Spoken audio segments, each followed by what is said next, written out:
Hello and welcome again. We are here today to talk about a fascinating aspect of this project, the colourisation of this unique collection.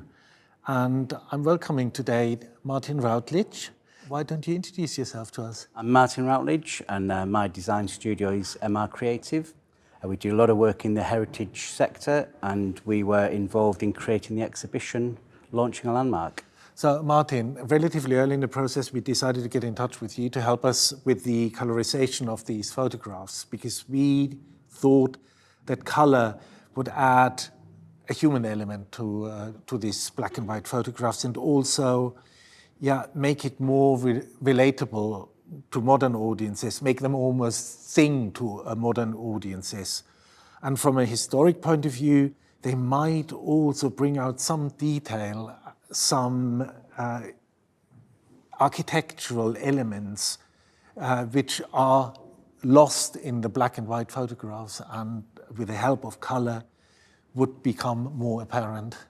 So, to start with the basics, how do we start colorizing these images, how we treat these images? Right from the outset, you start with the largest scan possible because you don't quite know how big these are going to be. What that does is open up the detail. The characters you have, the faces kind of come to life, and it's only when you have those enormous scans and you're looking on screen face to face, these people, and then you keep seeing more detail. And then when you add the colour, again, that's another level of kind of bringing their personalities out. There must be a fascinating process when you take these originally minute, almost, postcard size images and increase them and you discover this new world. When you look at the original photographs, you would never expect what you find the end result to be. You cannot assume anything. You might look at one of the small prints there and somebody in the foreground you think is the hero and they're going to be the main focus.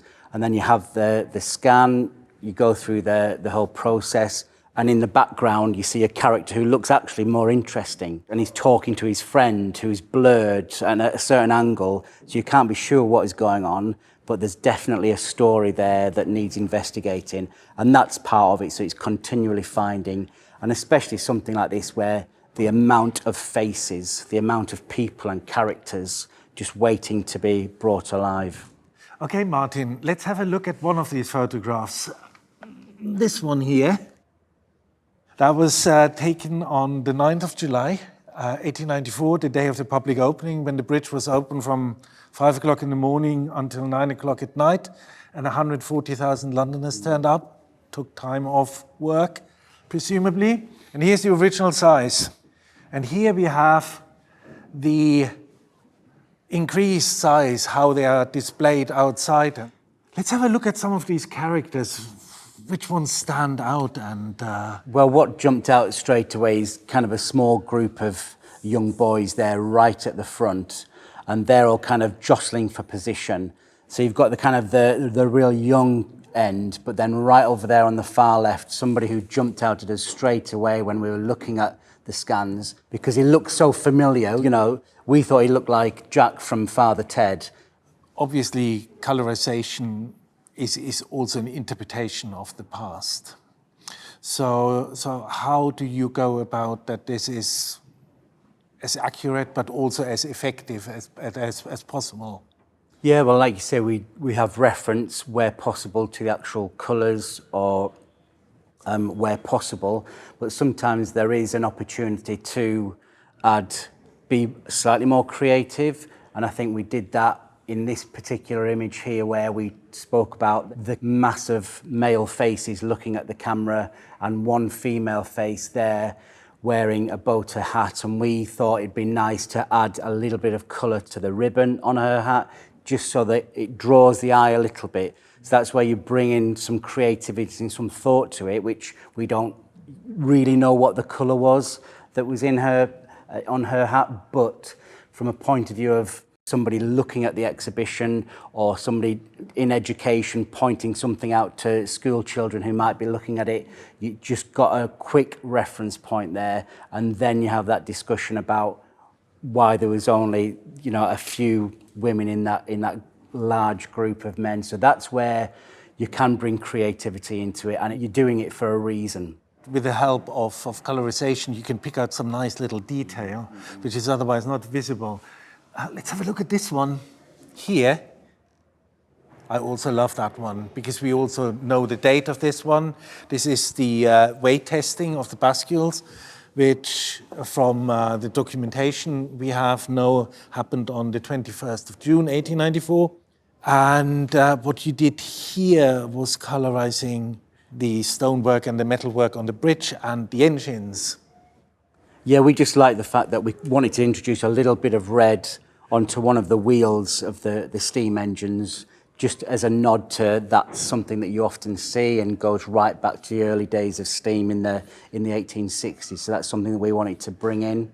And then also, just in the background, you have the Tower of London, which is really, really faint. So what we did was just make that a bit stronger so that when people looked at that image on the exhibition, you've got that reference point. You're looking at the panel and you see the Tower of London just off in the distance, and you can see it in that image. So again, just where needed to, increasing the strength of something, giving it more emphasis. So in the exhibition, they really become a sort of time machine. You stand in the same place as the photographer 130 years ago and have the same viewpoint. There's also another little detail I wanted to point out, which you can't see actually, or hardly see on the photograph. Here, this gentleman in the foreground in mid-step, he actually has in his hand a measuring tape which hangs down from his hip and goes all the way along to his colleague on the other side. And that you only discover once you've colorized these photographs.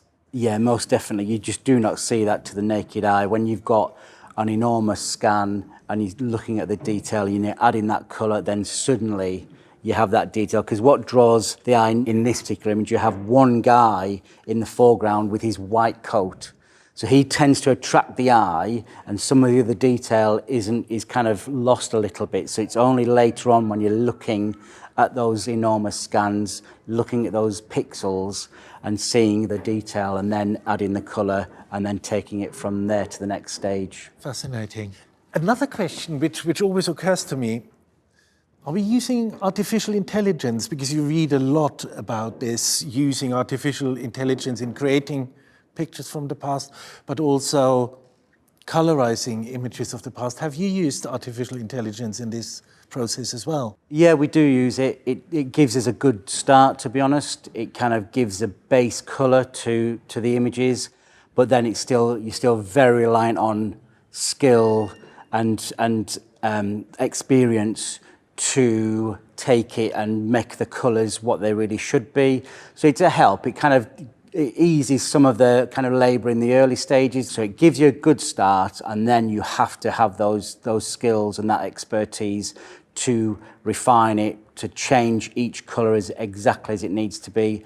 So Martyn, having looked at these pictures, how difficult was it to scale them up from this to that? Well, you never really know how it's going to end up. You're taking something like the images there, you're taking something so small and going to well over 2 meters high. And sometimes what we try to do with the exhibition is to have these characters actual size.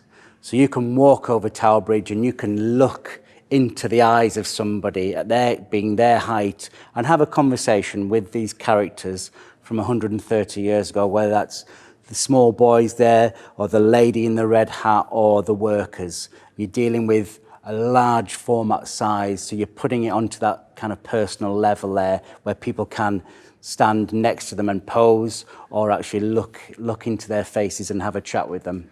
I love this idea to get into a conversation with a 130-year-old character.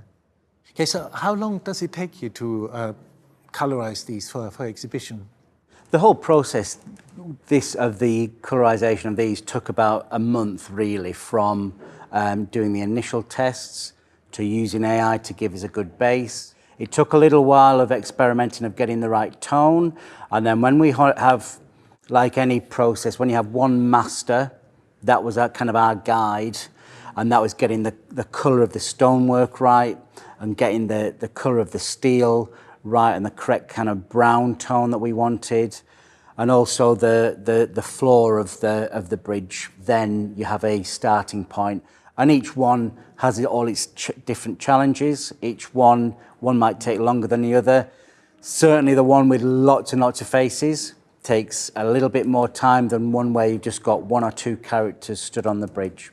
So thank you, Martyn, for your time here today, and thank you for your work on the exhibition, launching a landmark, the Unseen Opening Weeks.